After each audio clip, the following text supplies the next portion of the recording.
பிழை 100 செய்தாலும் பொறுத்தருளும் செல்வக்குமரன்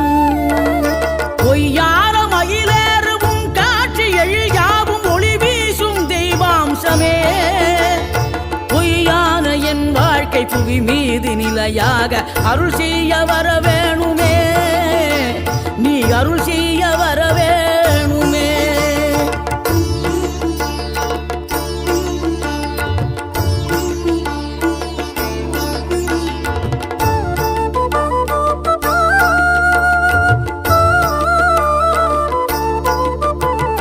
இகழ்தலையும் புகழ்தலையும் ஒரு முகமாய் கருதும்படி செவி உரைத்த முத்துக்குமரன்